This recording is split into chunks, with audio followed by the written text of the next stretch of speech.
कम इन। आपने जो पेपर्स मांगे थे वो ये रहे। रख दो यहां। और कुछ कहना है आपको?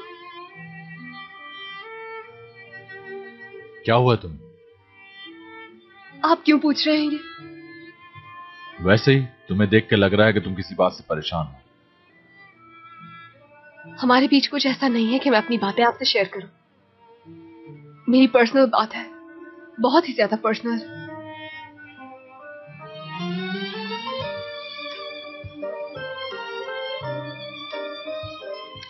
शायद ब्रेकअप हो गया तुम्हारा। मैं आपको पहले भी बता चुकी हूं, मेरा कोई बॉयफ्रेंड नहीं है और मैं अपनी पर्सनल लाइफ और काम को मिक्स नहीं करती आपकी तरह।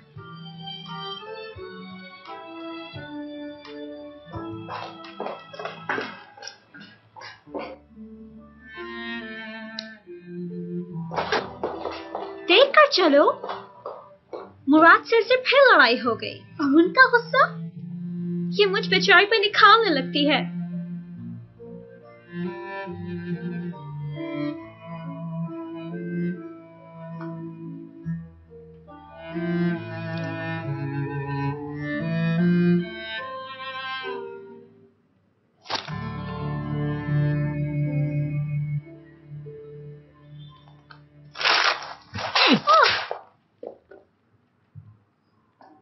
कहो क्या काम है तुम्हें चाला? मुझे तो लगता है इस कंपनी ने मेरी जान ही ले लेनी है मुराद सर। I am sorry. कहो क्या है? मिस्टर निजात और मिस तारिया आई हैं और वो दोनों निजात सर के ऑफिस में आपका वेट कर रहे हैं। ठीक है, तुम चलो मैं आता हूं।